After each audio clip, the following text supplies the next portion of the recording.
Hi, I'm Caitlin, a podcast producer here at C-SPAN. This week on C-SPAN's Afterwards podcast, New York Times reporter Peter Goodman looks at how the global supply chain works and what happens when it doesn't. Northeastern University professor and author Nada Sanders interviews him. As more people cancel cable TV, C-SPAN's funding is at risk. This summer, an anonymous donor has stepped up to help by matching all donations up to $25,000. I'm Caitlin with C-SPAN, and this means your gift will go twice as far.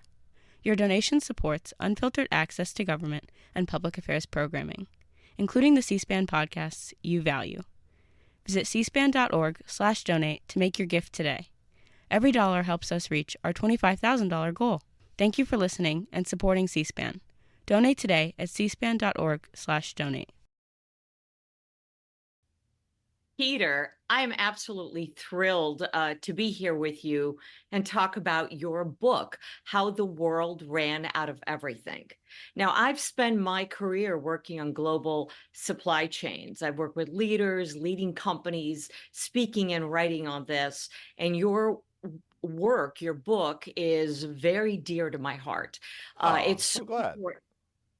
Yes, and I'm absolutely thrilled that, I'm hoping that together we can not only talk about your book, but even take a deep dive into some of these issues. So welcome, everybody. And if we could kick it off, could you start by giving us the genesis? Who is the intended audience here? And what would you like the readers to get out of it? Yeah, I really appreciate that question. The intended audience is everyone. It really is a general interest book because we all experience together this extraordinary crisis where suddenly things that we just take for granted, medicines, gadgets, exercise equipment, and then life-saving things like medical devices, the ability to make ventilators in the middle of a pandemic. Our supply chain broke down, and most of us don't think about the supply chain. We live in a time where we're invited to not have to think about the army of people who are making and delivering things, the transportation networks, sort of like the light switch. You flip it on, it works. You don't think about the electrical grid. But when it fails, and especially in our darkest hour, then we do give some thought to what's going on behind the scenes. And that's where we are with the supply chain. I hope that someone who reads my book will never look at a package arriving at their door the same way again. We'll give a thought to the truck drivers we're counting on, the people in warehouses, the shipping industry, the fact that our supply chains stretch across oceans. And for years now, we've treated factories in southern China the same way we treat factories in southern Ohio. And I hope we all give a think to how that's worked out and how it could work a lot better. Peter, I couldn't agree with you more. And I don't want to jump ahead yet, but just so that you know, I'm going to be asking you in a bit in terms of how do we keep this alive? Because I'm already seeing, probably you are in this post-pandemic era, that businesses and people are actually forgetting about it. So let's hold that thought. But let me ask you if you would just summarize for the audience in terms of the key culprits that have ultimately led to this breakdown. And I've personally seen over the years global supply chains increasingly becoming more complex. But you outline very serious details. So if you would just kind of enumerate these, I think it'd be helpful. Sure. So what's basically happened is we've taken a lot of really sensible ideas within our supply chain, by which I mean, the systems that make goods and then transport them to our doors, to our businesses. We've taken a lot of sensible notions like containerization. Back in the 1950s, we standardized the movement of cargo in these standard sized boxes that you could lift up with cranes and put them on the backs of trucks and backs of trains, and that made it much quicker and cheaper to load and unload ships. Well, we took that combined with just in time, this very sensible idea that we shouldn't just make products as aggressively as possible. We should think about taking waste out of the system. We should replenish the products that were already sold. We should have components show up on supply chains just as they're needed. And then trade deals like bringing China into the World Trade Organization in 2001, which created a lot of consumer benefits. But layered on top of all of this stuff was shareholder primacy, profit maximization, if you will, the idea that we should organize our economies around making share prices go up. And that's caused us to pervert a lot of these sensible ideas and turn them into systems that are optimized, not for us as consumers, not for people who need basic medicines and protective gear in the middle of a pandemic, and not even for companies that are dependent upon a steady supply of parts so they can make their goods and serve us in the ways in which we'd like, but merely for a narrow set of Wall Street interests, often driven by whatever metric is making share prices go up at any given time. We can talk about this later, but at some point we should note that the result of all this is we had rail cars pulling cargo to the wrong destinations in the middle of the pandemic because Wall Street was paying for lowered dwell time, the amount of time that a container sat in any given place. And so railroads just started attaching cargo to trains regardless of where they were headed to just move them out so they could say, look how efficient we are. We've got this perverse kind of efficiency that's taken sensible thinking about the supply chain and has turned it crazy, honestly. I actually really love the fact that you've said sensible. These are sensible concepts because I have felt for a long time, I used to train companies on just-in-time or lean, and it's really about eliminating waste.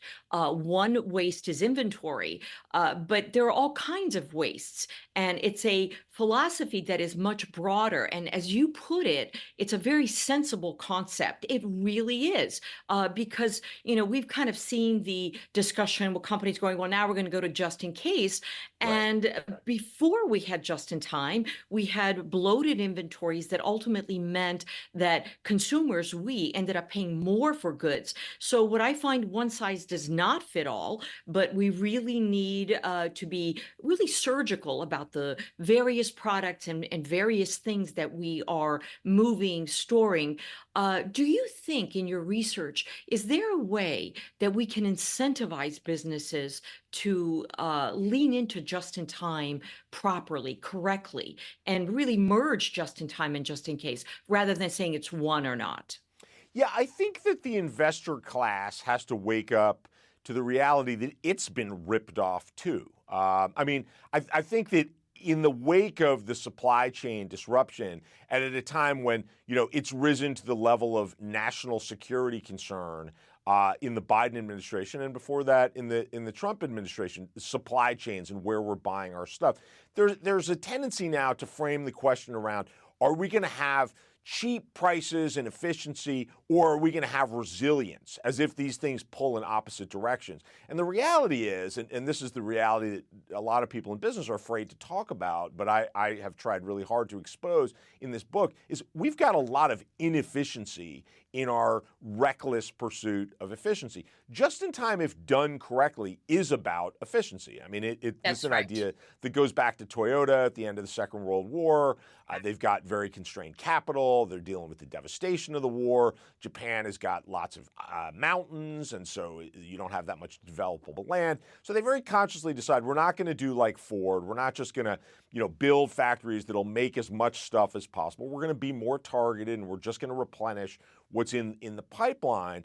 And that was a very good idea, and it's still a good idea. It was central to making Toyota, by many measures, the world's most successful auto company. The problem is that Toyota was very intent on having its suppliers clustered close to its factories. And that's something that we willfully forgot as the consulting class. And I spent a lot of time in the book exposing the role that McKinsey played, but there are others. Yes. They essentially persuaded corporate CEOs of publicly traded companies, hey, just slash inventory. Call it just in time, call it lean, just slash inventory. Don't stick parts in warehouses as a hedge against the inevitable trouble.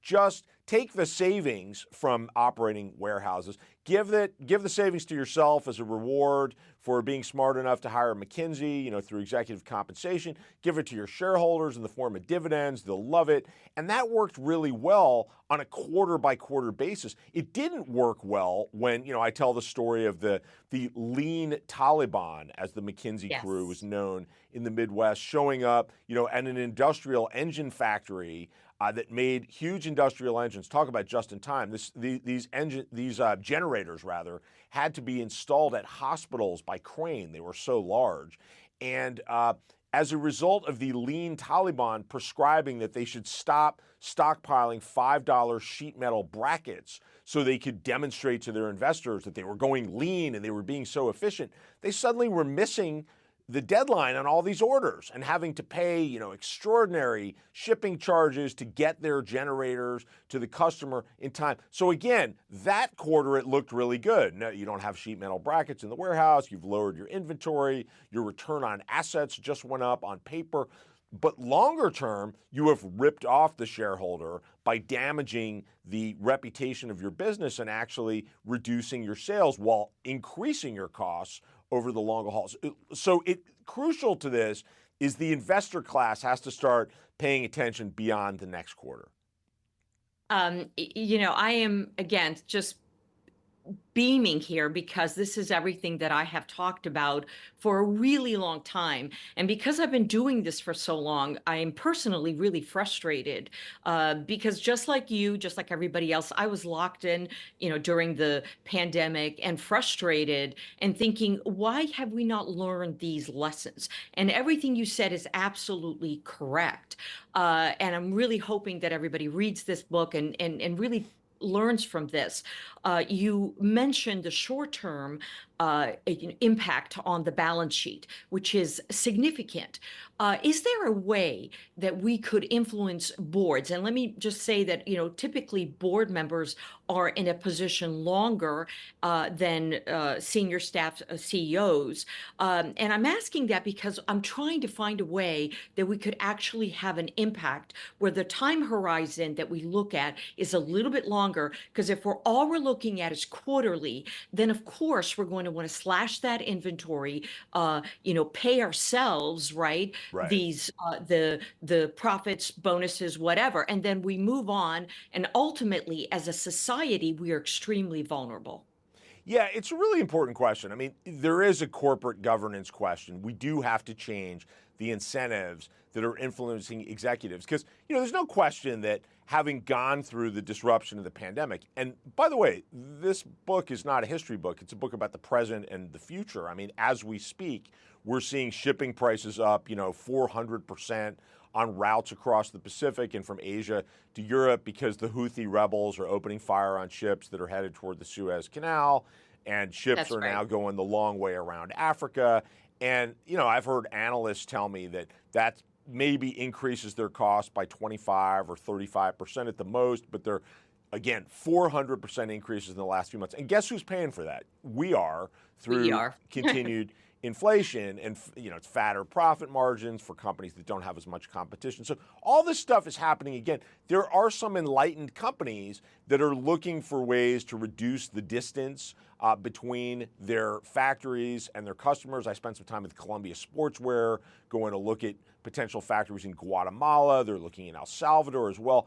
Walmart, which is big enough, to weather any crisis, is moving production from China to India, to Mexico. This is to get out from under first the Trump tariffs on Chinese imports, continued by Biden. Whoever wins the presidential election in November, we're likely to see that continue. So there are some moves afoot, but the basic incentives, to come back to your point about corporate governance, a corporate executive who prescribes, let's spend more money right now to build a more resilient supply chain. Let's set up redundant factories. Let's put more parts in the warehouse.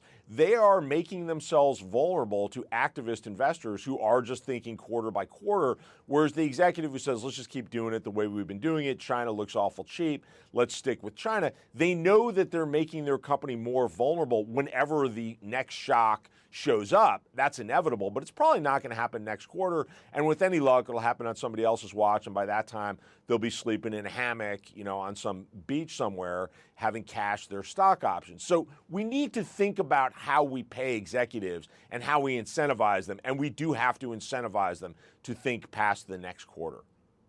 You hit the nail on the head too, because you are absolutely correct, right? They're going to be on their hammock, enjoying life, and it's this very short-term view that is one of the culprits. Let me also ask you, and I can tell you right now, an hour is absolutely not going to be enough for me with you. All right, There's we'll do so this much again. Yeah. I would love it because, at this stage of my career, I've done this for a long time. I really want to make a difference. I want to help companies. These are things we know. This is not something that is, new. And the whole idea that we don't even understand how global supply chain works is astounding to me, where everybody thinks they can just sort of press the button and, on the computer and things just sort of massively arrive quickly. Let me also ask you, one of the exemplars of lean in action, or JIT in action, if you will, is fast fashion.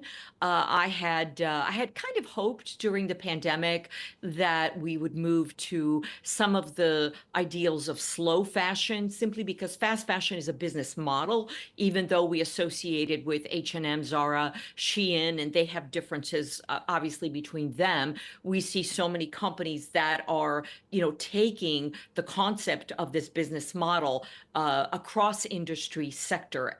And that really is lean in action, or JIT. That means low inventories, applying the latest technology available in order to move goods and coordinate.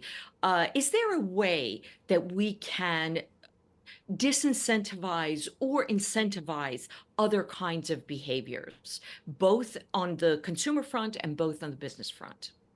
Yeah, I think it's healthy for consumers to give a thought to how our behavior is affecting life on planet Earth. Yes. But I don't put a lot of stock in consumers saving us from supply chain problems, because we're busy. We got kids to look after, we got elderly relatives, we got houses to take care of, and we're not all going to become supply chain geeks. And so it's going to require some regulation. It's going to require some more enlightened behavior from companies.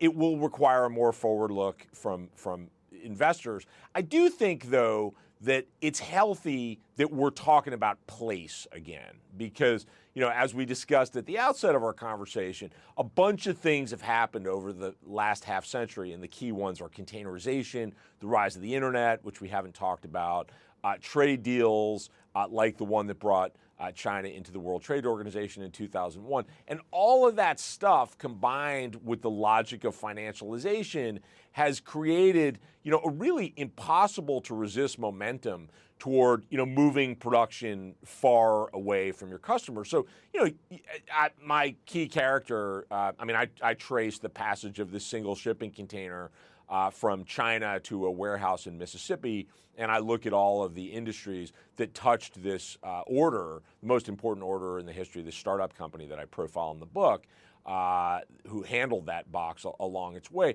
But, that company wanted to make its product in the United States and really couldn't.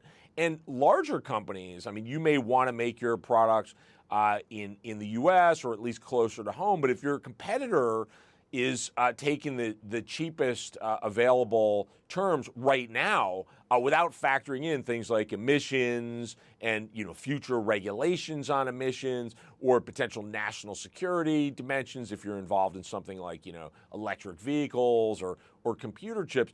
Well, the momentum is you can't resist it. If your competitor's doing it and you don't do it, you're going to be out of a job if you're paying more as a result. So it's a healthy thing that companies are taking some lessons from the pandemic and looking to shorten the distance between their markets and their factories. And if they do that, to get back to your question about fast fashion, it actually becomes easier to do just in time. I mean, if you're in the apparel business and you're serving the North American market and you're now dependent upon, factories in China, well, even if everything works perfectly, it's going to take you, 6 to 8 weeks to get new product across the ocean by container ship. If you do it by air freight, it's much faster. It's also a lot more expensive. If your factory's in Mexico, you're at most, you're 2 weeks removed from your customer in North America. You're in the same time zone or relatively close time zones. The language barriers are fewer. And so it's much easier to call up your factory and say, hey, we need a small batch. Oh, fashion has shifted. We want to try something new. That's easier if the distance is shorter between your factory and your market. So that is a healthy outcome. It is. One of the challenges that I hear from businesses on the ground in Mexico, though, is the lack of infrastructure, that it had taken China many, many years to put in the infrastructure in place, all the way from obviously factories, workers, and so forth. I have just recently been hearing companies in Mexico say, we want to do this, but it's going to take a little bit of time to really actually build this. Any thoughts on this in terms of what Sure. U.S. companies can do to help this?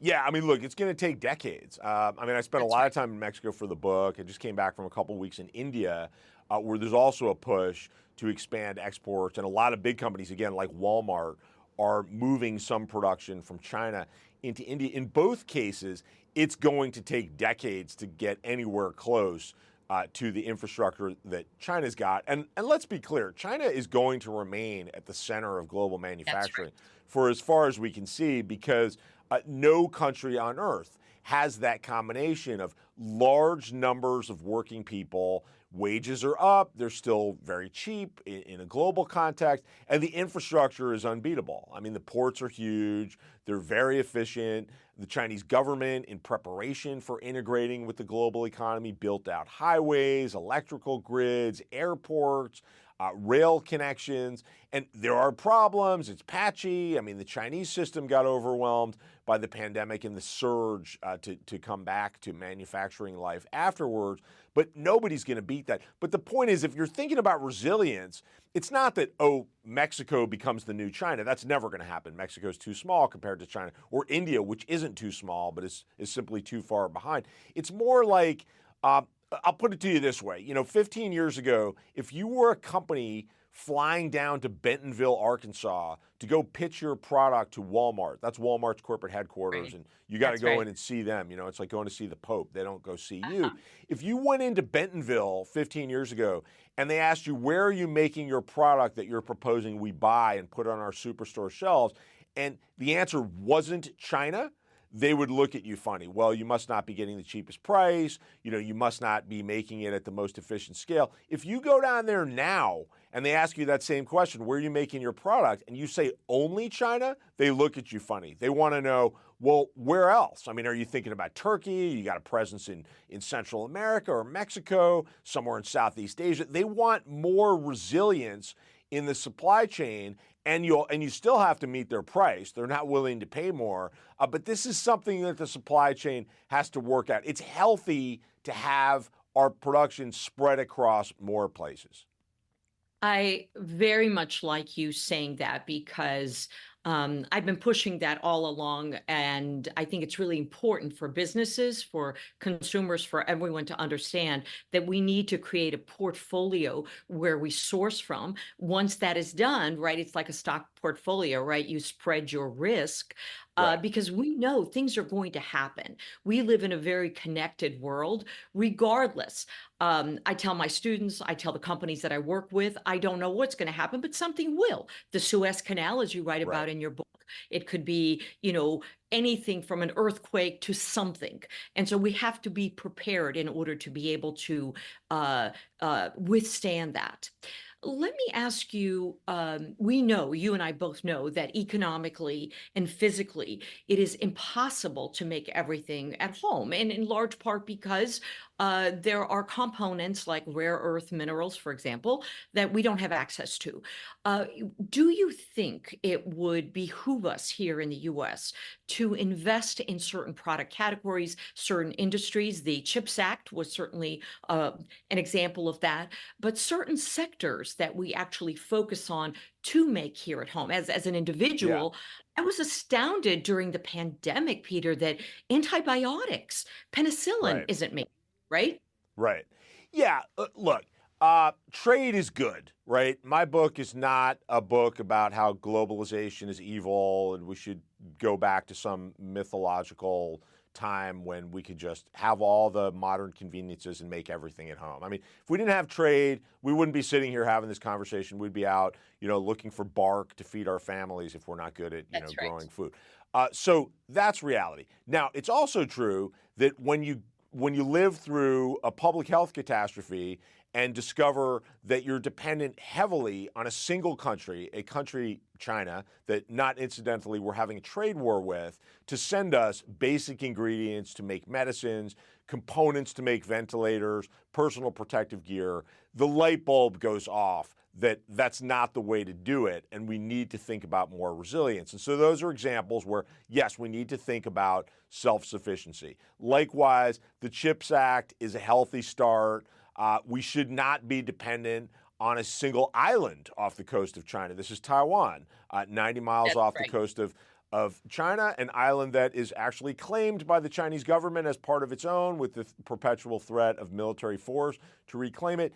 Computer chips are more important than ever. They're the brains of modern manufacturing, and we have lost out on all sorts of things from, our latest smartphones. We can maybe live without those. There are people with medical devices. I mean, I tell the story in the book of a guy who has sleep apnea and had to wait 6 months to get the medical device he needed so he could safely go to sleep and know he could take his next breath because the company in San Diego that made this device was last in line for computer chips when we ran out of computer chips, all sourced on the island of Taiwan. It's a good idea for our political leaders to be thinking about how to remove us from that vulnerable position. They can't do it by themselves. This comes back also to corporate governance. I mean, it's interesting that, Intel is vacuuming up the subsidies that the Biden administration has put out there to build semiconductor plants in the United Right. States. One of these semiconductor plants could have been paid for by what Intel gave its investors in the form of share buybacks in the 3 years leading up to the pandemic. So financialization plays a role in how we got here too. But yes, certainly there are some things that rise beyond the classic economics textbooks that we got in college or wherever. And it's just common sense that if we can't live without it, we ought to be thinking about how to make it in our own country. I agree. And again, I think your book is truly so important Thank because you. it really, and it's not a history book. I loved the personal stories that you go into, and they're really important for people to understand that the stories you outline are people that truly want to make products here, but they cannot. And oftentimes it's one component, one ingredient that is missing in order to be able to do that. And if we don't correct this, if we don't manage this properly, if businesses don't, it's going to happen again, Peter. And I think what I'd like to see is your book create this foundation where then we can move forward and actually create better supply chains, because this is actually really rudimentary problems that have simply just gone awry and haven't been corrected. Now, I wanted to ask you as well, we talked a little bit about reshoring, nearshoring, which is what companies are engaged in. And one of the things too that I am seeing, I'm not going to mention names, but I'm seeing in this sort of push to restructure global supply chains, I think there's a little bit of a knee-jerk reaction, and some of the changes that I'm seeing are the kinds of things I want to say, stop. We've done this before. You're making a mistake. How do you see global manufacturing evolving from where we are now? Well, I think it's an open question. I think that it's real that large companies are looking to diversify away from heavy reliance on China if they've relied solely on China, because they understand that, at this point, the U.S. trade war goes all the way back to 2018 when Donald Trump took office, continued and really advanced by Biden. And again, whoever wins our presidential election in November, you can count on U.S.-China trade tension being there. Then they got the disruptions to the pandemic and the shipping crisis. And so there is what does permanent mean anymore? But as far as we can see, and as far as companies are managing, they're anticipating that they can't just lean solely on China for production. That seems likely to continue, and that does create an opportunity for countries like Mexico, like Central America as a region, and other places in our hemisphere for companies that serve the U.S. It creates opportunities in Eastern Europe and in Turkey for companies that serve Western Europe, and it creates opportunities for companies that are set up in Southeast Asia for those that are serving China. And that, call it deglobalization, a term I don't particularly like because I think that's still a form of globalization, but de-risking, if you will, that seems to be real. But until we change these financial incentives, we are in danger of corporate executives willfully forgetting what we've gone through. The first supply chain disruption story I ever wrote was in 1999 when I was at the Washington Post, and there was an earthquake in Taiwan. And at that point, Taiwan was already a significant center of computer chips, though nowhere close to where it is now. There were shortages. We saw shortages of electronics and computer chips after the 2011 Fukushima nuclear disaster in Japan.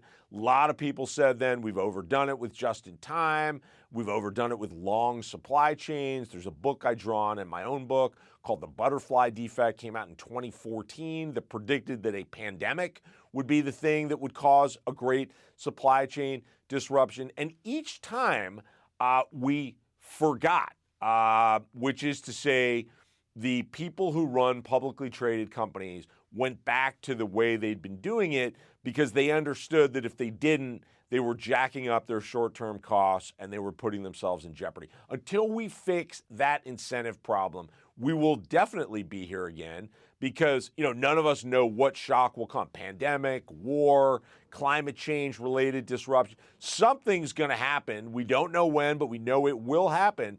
That will throw our supply chain out of whack. And if we're still heavily dependent on single countries far across the ocean for things we need, we'll again discover that, if you can't make a ventilator in a supply chain, in a pandemic, it's not enough to say, well, at least our share price is high. Nobody's going to accept that, nor should they. Absolutely. And it's really frightening, but as I already mentioned, extraordinarily frustrating for me. I think both of us have been doing this for a while, and there is a beauty to having experience. I know we live in a world where, as we get older, experience, what is it worth? It's actually worth a lot because Sure. You've written on this, I've written on this, and you and I both know something is going to happen. We don't know what, but we need to be resilient in order to be able to withstand the shocks. How many companies do you and I know that have gone under? I'm on a board, an economic board, and one of the things that we've been saying is companies that made it through the pandemic did something right. But now, which companies are going to be left standing in the next 3 years, in the next 5 years, as we are seeing global tensions, or as we are seeing Gen AI and technology, cyber issues? We have so many threats that are going on that I'm just really surprised when I see some old solutions, if you will, being applied again, as if we have forgotten what has worked and what hasn't worked, and how do we move forward. I wanted to ask you, you had mentioned, in terms of what businesses can do and should do. But I wanted to ask you as well, Scott Galloway wrote a book some years ago called The Four. He was speaking about Amazon, Apple, Facebook, and Google, and the power that they held, suggesting, perhaps more than suggesting that we need antitrust measures to break them up. You do mention in your book, you talk about the power that Amazon has, that Walmart has. Any thoughts in terms of government policies that would come into play here? Oh, antitrust enforcement is long overdue and has got to be at the center of rethinking the supply chain. I mean, one of the things we haven't talked about yet is that a lot of the shortages, I mean, the title of my book, How the World Ran Out of Everything, a lot of the shortages are a reflection of engineered scarcity in our modern economy. So the unfunny punchline of every chapter in my book is that something fails. The shipping industry can't provide enough containers, so shipping prices skyrocket. The trucking companies, they can't find enough drivers, and so it's very hard to move stuff and freight rates go up. At the end of every chapter is one of these industries counting and celebrating record profits. And this is a dynamic that we're hearing again. We're being invited to conclude, must be so tough for the shipping carriers now. They can't go through the Suez Canal. They have to spend more money on crews and burning diesel fuel to go the long way around Africa to transit between Asia and Europe and onto the east coast of the U.S. Well, here's a prediction you can take to the bank. When the books are closed on this period, they'll be looking at very fat profit margins, because every time we see a shock in an industry where there isn't enough competition, and shipping is basically an unregulated international cartel. There's three alliances, sort of like airline alliances, your Star Alliance, your One World, what have you, that are dominant on the most lucrative routes. That's China to the west coast of the United States. That's Asia to Europe. And so anytime there's a shock, they're making more money. I mean, I tell the story in my book of the meat packers. There are 4 foreign companies that control 85% of the slaughterhouse capacity in the United States. That's 85%. I mean, that's a figure that would make the robber barons blush. And at a time when we were having a hard time finding beef on the shelves of many American cities because of supply chain disruptions, we've got cattle ranchers going out of business because they've only got one place to sell their beef because the industry has been so consolidated.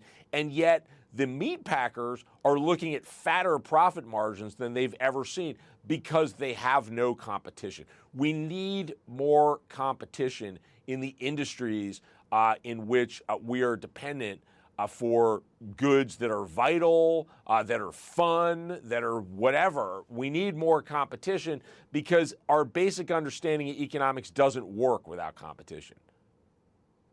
It's really interesting. I think in reading your book, one of the things that really struck me, and I think you did it beautifully, was that rather than saying it's the U.S. versus China versus, you name it, right?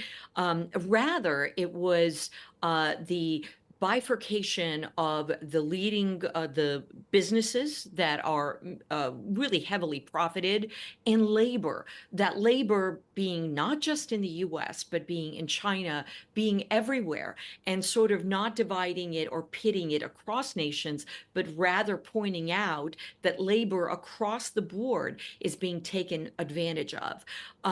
You mentioned there's some very powerful words with regard to labor in your book that were really moving to me in terms of I think there was, and I don't have it in front of me, I'm paraphrasing, but it was this sentence with regard to, being the ultimate philanthropist, being the ultimate entities that give of themselves when the compensation that they're getting is lower than their cost of living, and or doesn't meet the cost of living. I'm sorry.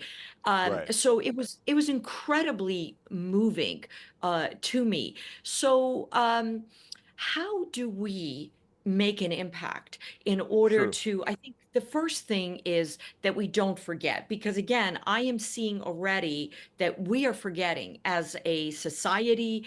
It's kind of in the rear view mirror. We don't really think about it anymore. Right. Well, first of all, you're referencing a wonderful Barbara Ehrenreich quote, who It's does great, isn't refer it? to, the working poor as the ultimate philanthropist because they are giving us Beautiful. their labor.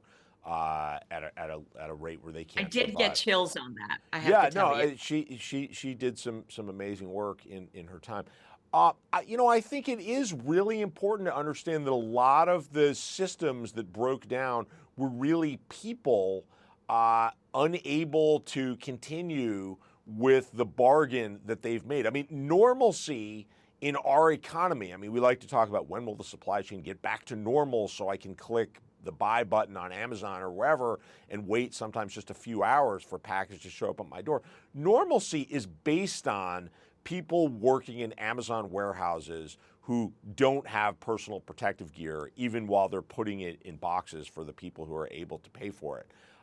Normalcy is traveling maintenance crews for railroads, not having paid sick leave, not being able to be home for the births of children, for surgeries that their spouses are having, not being able to schedule their own medical care, and having to choose between working while they're sick or not getting paid. Normalcy is truck drivers working at really working poor wages under predatory schemes by large trucking companies that con them into agreeing to get their training paid for up front so that they're then tethered to these companies that are paying them just by the mile, not for the hours that they're sitting in front of warehouses waiting for loads to land inside their trailers. And that system buckled once large numbers of people got alternatives when unemployment dropped during the pandemic. Henry Ford, whose story I tell throughout the book, very problematic character, a racist, an anti-Semite, crushed organized labor, but he knew a thing or two about supply chains, and he famously doubled the wages of his workers in 1914. Some people called him a communist. He said, I'm not a communist. I just want to make my products reliably, and I need people showing up for work who can give me their best hours without worrying about how they're going to afford groceries at home. And he ultimately concluded that any business that's premised on low-wage labor is inherently unreliable. He wanted no part of it. And we need to get back to that as we come out of this pandemic era and realize that we'll be here again. We need people paid enough that they're showing up feeling like it's a good thing, the job they've got, and not just the best of a whole crappy assortment of options that they're facing. Yes, it really struck me when you write about Henry Ford, and I've done a lot of work, and I'm an operations supply chain person. So I have a question as well that has troubled me personally. Is really it was the 1920s, 1930s. We're talking 100 years ago that there were these studies called the Hawthorne studies that were done in Hawthorne, Illinois, that showed that workers are motivated by so much more than money. So yes, money is very important, no question. We need living wage, all of that. But there are other motivations. And this gave rise to this whole idea that we can incentivize workers in so many different ways. Yet, when we look at so many of the working conditions everywhere across the globe, here in the US as well, why haven't we learned this lesson? And I'll just point this out. If you take a lot of companies that are consistently rated as the best companies to work for, SAS being one of them, I have listened to the president of SAS speak, where he says it's just good business. It's not even about being nice or kind. It is Right. simply good business. Yeah, right. I mean, it's got to be beyond branding. I mean, it's just emphatically clear that work is central to who we are as a species. I mean, we want to be worth something. We want to be part of something that's larger than us, and we want to feel that we're valued and rewarded. And let's face it, we spend a lot of our hours at work. We interact with the people we're working alongside, and if that's unpleasant, that colors the rest of our lives. It's just a hugely important part of life. It's not just, it is certainly about the money, and if there's not enough money from work, that's a defining problem for households. But even past the money, we need that sense of larger purpose, and that's just part of being human. One of the things that's happened, and one of the lessons I took away from the research for my book is that, part of just in time, not the real just in time as practiced by Toyota, but the just in time variant, the mutant form fed to us by the consulting class like McKinsey, is that human workers are inventory to be managed as well. And this was a fancy way of putting the risk on human workers, shifting it from the corporate ranks to humans. So, back when just in time and lean was the mantra, as consulting teams would go and dig into companies and advise them on how to operate, was you need more flexibility in your workforce, which was a euphemism for you need workers who don't know when they're working and when they're not. Never mind that they've got kids to look after, they've got shopping, they've got medical, they've got the need for rest. Forget all that. You need a workforce that's basically on call all the time, and when you need them, they come, and when you don't need them, you don't have to pay them. And that's good if you're thinking of human beings as just cogs in the machine, and it makes a certain sense, but it breaks down because guess what? People resent it. And once they have the opportunity to go work somewhere where they don't have to be ashamed of the fact that they have kids to look after, they don't have to act like it's some sort of defect that, oh, I need a break to go use the restroom, or I might need to go to the dentist today. And if they're going to go somewhere where they can be upfront about the fact that I'm a talented, skilled, hardworking, creative person, and I'm also a human being. And those two things have to be able to operate together.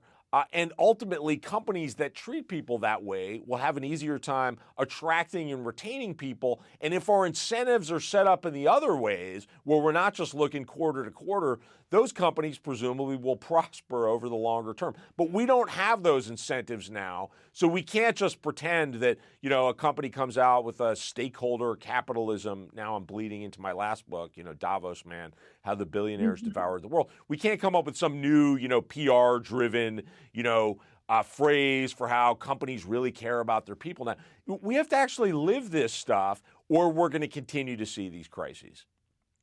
Agree. And when you talk about humans being cogs in the machinery, that is exactly what we call the scientific management movement in 1900s, early 1900s, how it looked at labor. Then we learned, well, no, if we're actually going to really be productive, really make a difference, we need to motivate workers. And the issue is that there are a number of things at play. So it's not just about productivity, it's also about quality. Obviously, we see issues that are going on at Boeing. I'm not trying to pick on Boeing, but sure, it's a good example. Well, quality is a huge issue. There are so many costs to companies that come into play. They come into play when workers are tired, when they don't care. There is something very significant about motivating workers and creating a culture. And again, SAS has done a fantastic job of it. I am frustrated that we're still talking about this, that companies don't know and are making the same mistake over and over again. When the pandemic hit, which was obviously this global horrific event, everything that we knew really collapsed.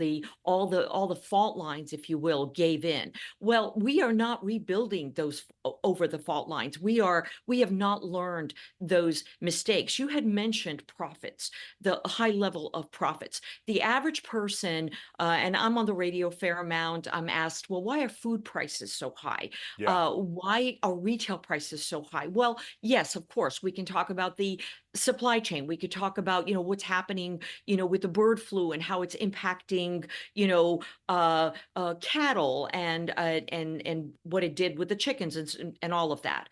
At the same time, however, we both know about shrinkflation, right? Right. We both know the profits that we are seeing with many of these companies, and they are not bringing the prices down. They have increased the prices with the defense that they've had to do it during the pandemic. Those prices have not gone down. And so we are continuing to see those same kinds of things play out. What do we do? Well, I mean, we have to enforce our antitrust laws so there's competition. I mean, if you and I open a hamburger stand and we charge $25 a hamburger and say, well, that's just what we have to pay because of, supply chain problems or whatever, some competitor will show up and they'll make a burger for a lot less than $25 and we'll be out of business. That is not the case for lots and lots of important industries. Shipping's one of them, rail, transportation is at the center of this, and lots of types of food as well. There needs to be more competition. But we also need to peel back a lot of the cynicism that drives policies, including, in crises like this pandemic. In the book I tell the story. It's the tragic story that's really stayed with me the most from doing the book. This woman, Tin Ai, who is a refugee from Myanmar, who was working at a slaughterhouse in Greeley, Colorado, it's about an hour north of Denver, and dies from COVID in the first wave, even as her daughter, who was then pregnant with a grandchild who would never meet, his grandmother, is begging her, please don't go to work. And she says, well, I have to go to work because I'm not going to get paid if I don't go to work. She doesn't have paid sick leave. Well, what I learned subsequently when I was doing the research of the book is that the meat packing companies actually successfully lobbied the Trump administration to drop this executive order that called slaughterhouse workers essential workers, parroting industry talking points, that we would all be hungry. We wouldn't have our hamburger meat if these people didn't labor. Well, it turns out that at the very time that order drops and this woman, Tin Ai, dies in the first wave of the pandemic, the meat packers are sitting on record volumes of frozen meat, and they're actually exporting it around the world. So this woman and others like her, she doesn't die so the rest of us can eat, which is a handy political construction. She dies so that we can continue to funnel fatter profit margins to a bunch of monopoly companies. That's something that should get our attention and cause us to demand antitrust enforcement so there's competition. Agree. And I think, again, I am optimistic that if we can appeal to boards, and I say boards again because they, in my opinion at least, they have a little bit of a longer term interest. They are with the companies longer because you need to have a longer term horizon. Right. Let me ask you also in terms of when we're talking about labor, how do you see AI and technology? You do mention a little bit of it in the book, Right. but obviously we're seeing it pushing labor out on so many of the jobs. How is this going to play out? Well, it depends upon the system in which the technology is being deployed. So first of all, I'm not a Luddite. We should embrace automation, robotics, AI. Like, these are new tools. Human beings are always going to innovate. We're always going to figure out how to make work less dangerous, more productive, more efficient. That's all to the good. But we got to ask ourselves, who's in charge of the technology and who's looking after the people who will be displaced? Because in the United States, we've done a very poor job of cushioning those affected. A lot of reason why the politics has turned against trade and is demonized China to a degree to which I think is actually unhealthy and unfair is because we did a miserable job. We basically abandoned the 2 million people who lost their jobs to the so-called China shock. David Autor at MIT and other economists have done some excellent groundbreaking work showing that roughly 1 million American factory workers lost their jobs in the decade or so after China enters the WTO. Another 1 million who are indirectly affected, truck drivers who don't have products to move around, the catering company that used to have a contract to service the factory that doesn't exist anymore. You're talking about 2 million people. That's a lot of people. Now, it pales in comparison to the beneficiaries of trade with China, right? Anybody who's ever stepped foot inside a superstore or purchased a product on Amazon. But the sin was not that we traded with China. The sin was that we let those 2 million people suffer that blow with no help. I mean, we've got trade adjustment assistance, which is supposed to compensate for jobs lost to trade. It's always underfunded. We don't have national health care in the United States. If you lose your job, there's a good chance you lose your health care. We don't help people with housing, especially when whole communities discover that housing prices have gone down. So American workers are not crazy to look at robotics, AI, other automation, and say, I don't know about this. If I lose my job, that's going to be a real problem. And until we deal with that, we're not going to get the benefits. And I got to say, I always remember a trip I took to a mine in Sweden a few years before the pandemic, where there were some tests of self-driving vehicles. And I asked the people working at that mine, how do you feel about that? And they said, we're fine with it because we figure this will make our company more profitable. And if our company's more profitable, we'll get higher wages. And that's, by the way, not some fantasy. That's their lived experience. They have very high union density. Lots of people are members of unions. The unions sit opposite employers' councils, and they hash out these labor agreements that take productivity gains and pass them to rank and file workers in the form of higher wages. And they said if we lose our job, we'll be trained for some new job. Also true because they have very sophisticated, very well-funded job training in Sweden, as they do in most of the Nordic countries. So we love to think of ourselves as the swashbuckling capitalists who, unlike the nanny state-loving European socialists, the reverse is really true. If you don't have a social safety net to look after the people who lose their jobs in the form of automation, you have resistance to automation. You have less reason for risk-taking and innovation. Productivity. Absolutely. I have to tell you, Peter, I'm being told I only have a few more minutes left. I can tell you I'm not even close to being done and talking with you. I do want to make sure that there's enough time in the few minutes that we have left. If you could please tell me, is there something that I have not asked you or something that has not gotten the attention in your book that you wish it has? Yeah, that's really an excellent question. I would just underscore that we need to think seriously about how much engineered scarcity there is in our economies. I guess the thing we haven't talked about is, the shipping industry. Like, we've built this global economy that's premised on the idea that we don't have to think about where we're making stuff or who's making stuff.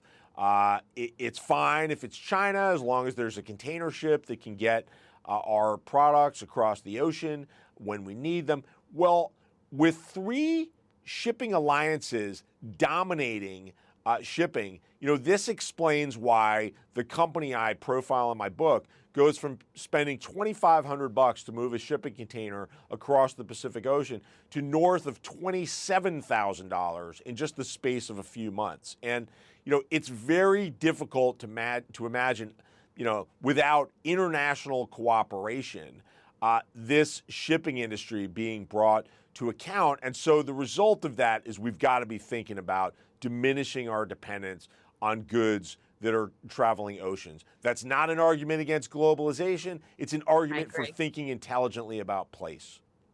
I agree.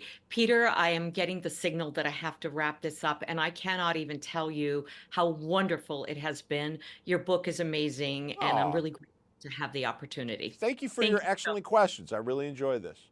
I did too. Thank you very much, Peter.